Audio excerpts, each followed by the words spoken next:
नमस्कार दोस्तों, आपके सामने एक त्रिकोणमितीय सारणी प्रस्तुत है जिसे आपको याद करना है। लेकिन इस वीडियो में हम आपको त्रिकोणमितीय सारणी बनाना सिखाएंगे ताकि वो आपको अच्छे से याद हो सके। अब आपको सबसे पहले इस प्रकार से ये सारणी तैयार करनी है। अब हम साइन थीटा बाई लाइन में 0 से लेकर 4 तक गिनती लिखेंगे। 0 1 2 3 4। अब आगे समझिए। हेमंत सुर सरगम यूट्यूब चैनल में आप सभी का स्वागत है। दोस्तों, आज त्रिकोणमिति की 8वीं क्लास है और इस क्लास में हम त्रिकोणमिति सारणी बनाना सीखेंगे और त्रिकोणमिति सारणी के मान को याद करना सीखेंगे। सबसे पहले हम इस तरह से एक सारणी बना लेंगे जिसमें हमारे कितने कॉलम होंगे? 1 2 3 4 5 6 कॉलम बनाने हैं और 6 कॉलम बनाने हैं और पंक्तियां हमें कितनी बनानी है दोस्तों? 1 2 3 4 5 6 7 पंक्तियां बनानी है। तो 6 कॉलम और 7 पंक्तियां हमको 6 कॉलम और 7 पंक्तियों बना लेना है। एक टेबल बना लेना है दोस्तों। और जिसमें हम क्या करेंगे, आपकी जो कॉलम में हम क्या लिखेंगे? कॉलम में हम पहले कॉलम में लिखेंगे कोण, दूसरे में 0 अंश, तीसरे में 30 अंश, चौथी में 45 अंश और पांचवी में 60 अंश और छठवीं में 90 अंश दोस्तों। और पंक्ति में हम क्या लिखेंगे? पहली पंक्ति में हम लिखेंगे त्रिकोणमितीय अनुपात, दूसरी पंक्ति में लिखेंगे साइन थीटा, तीसरी पंक्ति में लिखेंगे कॉस थीटा और चौथी पंक्ति में हम लिखेंगे टेन थीटा और पांचवी पंक्ति में लिखेंगे हम कॉसेक थीटा और छठवीं पंक्ति में लिखेंगे सेक थीटा और सातवीं पंक्ति में लिखेंगे हम कॉट थीटा दोस्तों। टेन थीटा कि मैंने यहाँ पे संबंध सूत्र के रूप में भी लिखा है और व्युत्क्रम सूत्र के रूप में भी लिखा है। इसी प्रकार कॉसेक का मैंने व्युत्क्रम के रूप में लिखा है, सेक का भी और इसी प्रकार कॉट का भी। सबसे पहले हम क्या करेंगे कि हम यहाँ पे इस वाली पंक्ति से साइन थीटा वाली पंक्ति में हम सबसे पहले 0 1 2 3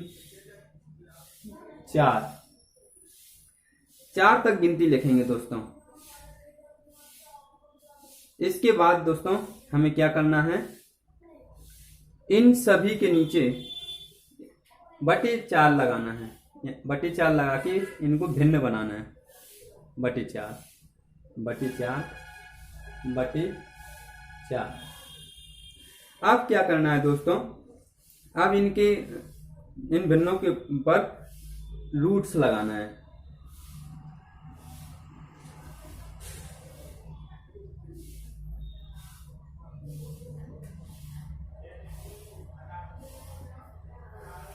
ओके दोस्तों, इस प्रकार हमने ये रूट्स लगा दिया। अब क्या करेंगे दोस्तों, अब हम इनको जो है हर का अंश में भाग देते हैं। अगर कटता है तो काटेंगे, दशमलव में नहीं करेंगे। पूर्णतः कटता है तो काटेंगे, वरना भिन्न में ही रहने देंगे। तो 4 का भाग 0 में देंगे तो 0 आएगा। 0 का वर्गमूल क्या जाएगा दोस्तों? 0। 1 का वर्गमूल 4 का भाग 1 में जाएगा नहीं, कटता नहीं है, इसलिए हम सीधे 1 का वर्गमूल क्या निकालेंगे? 1 और 4 का वर्गमूल दोस्तों क्या निकल के आया? 2। 2 का भाग 2 से हम इन दोनों को काटेंगे। 2 एकम 2, 2 दूनी 4। तो ये अंडर रूट 1/2 इस प्रकार से आएगा दोस्तों। 1 का वर्गमूल क्या हो जाएगा? 1 और रूट 2 का रूट 2 ही रहेगा क्योंकि इसका वर्गमूल नहीं निकलेगा दोस्तों। अब हम रूट 3/4 की बात करते हैं दोस्तों। 3 का वर्ग दोस्तों ये 4 का भाग 3 में पूर्णतः नहीं जाता है, इसलिए हम रूट 3 का वर्गमूल क्या निकलेगा? रूट 3 ही रहने नहीं देंगे। और 4 का वर्गमूल दोस्तों क्या निकल के आएगा? 2। इसी प्रकार दोस्तों 4 का भाग 4 में देंगे तो 4 एकम 4। तो इस प्रकार से हमने काटा 1/1 और 1 का वर्गमूल क्या आ जाएगा? 1 दोस्तों। तो इस प्रकार दोस्तों हमको ये सारणी साइन थीटा में, जैसे कि अब हम इनसे पढ़ेंगे क्या कि साइन थीटा में मतलब साइन 0 अंश में हमारा कितना मान आया? 0। साइन 30 अंश में दोस्तों कितना मान आया? 1/2। साइन 45 अंश में दोस्तों कितना मान आया? 1/√2 या 1/√2। साइन 60 का मान कितना आया दोस्तों? साइन 60 अंश का मान √3/2। और साइन 90 अंश का मान दोस्तों कितना आया 1 यानी 1। तो दोस्तों यदि आपको ये लाइन साइन थीटा वाली पंक्ति आपको बनानी आ गई तो आप त्रिकोणमितीय अनुपात की ये जो सारणी है इनको बनाना आसानी से सीख जाएंगे। तो कॉस के मान को निकालने के लिए हम साइन के मानों को उल्टे क्रम में रख देते हैं, जैसा कि वीडियो में दिखाया गया है। tan 0 अंश का मान निकालना है हमें इसमें, tan 0 अंश का। तो tan 0 अंश का मान निकालने के लिए हमें sin 0 अंश बटे cos 0 अंश के मान की आवश्यकता पड़ेगी। तो दोस्तों हम इसमें रखते हैं मान sin 0 अंश, tan 0 अंश का मान निकालना है। तो sin 0 अंश का मान कितना है दोस्तों, sin 0 अंश का मान 0, sin 0 अंश का मान 0 बटे cos 0 अंश का मान कितना है दोस्तों, यहाँ पे cos 0 है बटे में, तो बटे cos 0 का मान कितना होगा दोस्तों 1, और 1 का भाग 0 में देंगे तो दोस्तों किसी भी संख्या का भाग हम 0 में देते हैं तो उसका मान हमेशा 0 आता है दोस्तों, ये बात हमेशा याद रखना। दोस्तों अब हम tan 30 अंश का मान निकालेंगे। तो tan 30 अंश का मान निकालने के लिए हमें sin 30 अंश बटे cos 30 अंश के मान की आवश्यकता पड़ेगी। तो sin 30 अंश का मान कितना है दोस्तों 1 बटे 2, और बटे cos 30 अंश का मान कितना है दोस्तों √3 बटे 2। तो दोस्तों अंदर अंदर और बाहर बाहर का गुणा करेंगे तो ये बन के आएगी संख्या 1 गुणे 2 बटे √3 गुणे 2। तो ये 2 से 2 कट जाएगा दोस्तों, हमारा क्या बचा 1 बटे √3 यानी √3। दोस्तों tan 30 का मान कितना निकल के आ गया 1 बटे √3। दोस्तों अब इसमें इस सारणी में हमें इस खाने में हमें tan 45 का मान निकालना है। तो tan 45 का मान मतलब sin 45 बटे cos 45। तो sin 45 का मान कितना है दोस्तों, sin 45 का मान कितना है दोस्तों 1 बटे √2, और नीचे दोस्तों cos 45 का मान कितना है, देखिए cos में 45 में cos का मान 45 अंश में कितना है 1 बटे √2।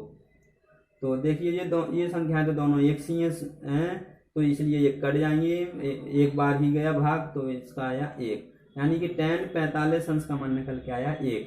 दोस्तों अब हम tan 60 अंश का मान निकालेंगे। tan 60 अंश का मान निकालने के लिए sin 60 अंश बटे cos 60 अंश करना पड़ेगा। तो sin 60 अंश का मान कितना है दोस्तों, sin 60 अंश का मान कितना है √3 बटे 2, और cos 60 अंश का मान कितना है दोस्तों बटे में 1 बटे 2 रखेंगे। तो दोस्तों इसमें भी हम अंदर अंदर बाहर बाहर का गुणा करेंगे। तो √3 गुणे 2 और 1 गुणे 2, 2 से 2 ये भाग हो गया, बचा √3 बटे 1, और √3 1 का भाग √3 में देंगे तो कितना आएगा दोस्तों √3। अब दोस्तों हम tan 90 अंश का मान निकालेंगे। tan 90 अंश का मान कैसे निकलेगा, sin 90 अंश बटे cos 90 अंश। तो sin 90 अंश का मान कितना है दोस्तों, sin में 90 अंश में कितना मान है तो दोस्तों 1, और बटे cos में cos की लाइन में cos 90 अंश का मान कितना है 0। दोस्तों 0 का भाग किसी भी संख्या में दें हम, उसका मान हमेशा इनफाइनाइट आता है। इस निशान को, इस प्रतीक को हम इनफाइनाइट, अंग्रेजी में इनफाइनाइट, हिंदी में अनंत, अपरिभाषित या परिभाषित नहीं है, ये पढ़ते हैं दोस्तों। तो इसे हम अनंत कहते हैं। क्या कहते हैं, अनंत। तो दोस्तों हमें त्रिकोणमितीय अनुपात tan थीटा के मान क्या प्राप्त हो गए, tan 0 अंश का मान 0, tan 30 अंश का मान 1 बटे √3, tan 45 अंश का मान 1, tan 60 अंश का मान √3, tan 90 अंश का मान इनफाइनाइट या अनंत, या परिभाषित नहीं है या अपरिभाषित है। तो अब हम cosec थीटा का मान निकालेंगे, और sec और cot। तो दोस्तों हम cosec का मान निकालेंगे। तो cosec के लिए दोस्तों हमें क्या करना है, व्युत्क्रम सूत्रों का इस्तेमाल करना है। अब हम इन तीनों का मान निकालने के लिए हम व्युत्क्रम सूत्रों का इस्तेमाल करेंगे। तो व्युत्क्रम सूत्र दोस्तों देखिए, ये cosec थीटा का मान 1/sin थीटा होता है, तो यानी कि उल्टा, कैसा, उल्टा। तो देखिए दोस्तों cosec थीटा में मतलब cosec 0 अंश का मान कितना होगा, तो दोस्तों मैंने अभी बोला उल्टा, तो sin थीटा का मान कितना है 0, sin 0 अंश का मान कितना है दोस्तों 0। तो दोस्तों 0 का उल्टा होता है अनंत। क्या होता है दोस्तों, अनंत। कैसे दोस्तों, देखिए अगर हम 0 के नीचे बटे 1 लगा देंगे और इसका व्युत्क्रम करेंगे क्या करेंगे, व्युत्क्रम। तो ये क्या बन जाएगा, 1/0। दोस्तों मैं पहले आपको बता चुका हूँ कि 0 का भाग किसी भी संख्या में देते हैं तो उसका मान कितना आता है, इनफाइनाइट आता है। तो दोस्तों इसी कारण आपको मैं एक शॉर्ट तरीका बताता हूँ, आपको ये सब नहीं, सीधी सी बात है। अगर 0 का उल्टा क्या होता है, इनफाइनाइट होता है, और इनफाइनाइट का उल्टा क्या होता है, 0 होता है। आप ये याद रखेंगे दोस्तों। अब हम कौशेक के 30 अंश का मान निकालेंगे। तो दोस्तों मैंने क्या कहा, अंश का हर में और हर का अंश में कर देंगे, यानी उल्टा कर देंगे दोस्तों। तो किसके मान में उल्टा करेंगे, देखिए व्युत्क्रम सूत्र क्या था, 1/sin θ। तो यानी sin θ के मानों में उल्टा करेंगे। तो देखिए दोस्तों, sin 30 अंश का मान 1/2 है। तो कौशेक 30 अंश का मान कितना निकल के आएगा दोस्तों, 2/1। क्या निकल के आएगा दोस्तों, 2/1। और 2/1 मतलब 2 होता है, यानी 1 का भाग 2 में देंगे तो 2 ही तो आना है दोस्तों। अब इसी प्रकार दोस्तों, तो इस प्रकार हमारा ये कौशेक 30 अंश का मान क्या निकल के आ गया दोस्तों, 2। इसी प्रकार हम कौशेक 45 अंश का मान निकालेंगे। तो दोस्तों यहाँ पे 1/√2 है, तो यहाँ पे क्या हो जाएगा, √2/1, अर्थात √2। क्या हो जाएगा दोस्तों, √2 हो जाएगा। तो √2 हो जाएगा कौशेक 45 अंश का मान। देखिए दोस्तों ये √2। दोस्तों अब हम कौशेक 60 अंश का मान इस्तेमाल करेंगे। कौशेक 60 अंश का मान रखेंगे। कौशेक 60 अंश के मान के लिए क्या करना पड़ेगा, sin 60 अंश का मान देखना पड़ेगा। तो क्योंकि व्युत्क्रम सूत्र क्या होता है, 1/sin θ। तो sin का मान देखना पड़ेगा। तो sin 60 अंश का मान कितना है, √3/2। तो यहाँ पे क्या हो जाएगा, उल्टा कर देंगे, 2/√3। इस प्रकार हमें इसका भी मान प्राप्त हो गया sin। तो दोस्तों कौशेक 60 अंश का मान हमें प्राप्त हुआ 2/√3। दोस्तों अब कौशेक 90 अंश का मान देखेंगे। तो कौशेक 90 अंश का मान के लिए हम दोस्तों sin 90 अंश का मान देखेंगे। तो sin 90 अंश का मान क्यों देख रहे हैं, क्योंकि कौशेक 90 अंश का यहाँ व्युत्क्रम होगा 1/sin 90 अंश। तो देखिए sin 90 अंश का मान होता है दोस्तों 1। तो कौशेक 90 अंश का मान क्या हो जाएगा, उसका 1 का व्युत्क्रम 1 ही होता है दोस्तों। अब सेक में चलते हैं। तो सेक में देखिए सेक थीटा बराबर 1/cos θ, ये इसका व्युत्क्रम सूत्र है। तो देखिए हमें सेक के मान निकालने के लिए कॉस के व्युत्क्रम रखने पड़ेंगे, कॉस के व्युत्क्रमों के मान रखने पड़ेंगे। तो देखिए कॉस 0 अंश का मान कितना है, 1। तो सेक 0 अंश का मान कितना हो जाएगा, 1, क्योंकि 1 का व्युत्क्रम 1 ही होता है दोस्तों। अब हम सेक 30 अंश का मान निकालेंगे, सेक 30 अंश का मान। और सेक 30 अंश का मान निकालने के लिए हमें कॉस 30 अंश का मान का व्युत्क्रम रखना पड़ेगा। तो देखिए कॉस 30 अंश का मान कितना है, √3/2। तो सेक 30 अंश का मान दोस्तों कितना हो जाएगा, 2/√3। अंश का हर में और हर का अंश में हो जाता है दोस्तों। अब सेक 45 का मान इस खाने में रखेंगे। तो सेक 45 मान के लिए कॉस 45 देखेंगे। तो यहाँ पे 1/√2 है, तो यहाँ हो जाएगा √2/1, अर्थात √2। ठीक है दोस्तों। तो अर्थात हमारा इसका मान सेक 45 अंश का मान प्राप्त हो गया हमें √2। अब हम सेक 60 अंश का मान निकालेंगे। तो सेक 60 अंश का मान के लिए हमें कॉस 60 अंश में जाना पड़ेगा। कॉस 60 अंश का मान है 1/2, तो इसका हो जाएगा 2/1, अर्थात 2। तो सेक 60 अंश का मान हमारा क्या निकल के आएगा, 2/1, अर्थात 2। इस प्रकार हमारा सेक 60 अंश का मान निकल के आ गया 2। अब सेक 90 अंश का मान। तो सेक 90 अंश का मान के लिए हमें कॉस 90 अंश का मान देखना पड़ेगा। तो कॉस 90 अंश का मान है दोस्तों 0, और 0 का उल्टा होता है दोस्तों इनफाइनाइट। क्या होता है, इनफाइनाइट, अनंत। अब हम कॉट की मान निकालेंगे दोस्तों। तो कॉट की मान निकालने के लिए हमें tan के व्युत्क्रम रखने पड़ेंगे।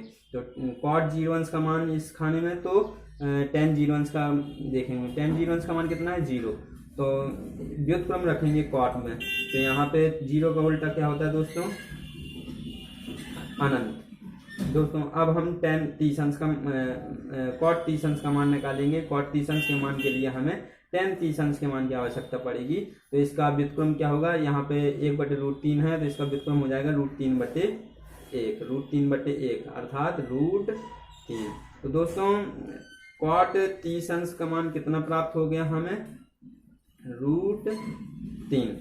√3 प्राप्त हो गया दोस्तों।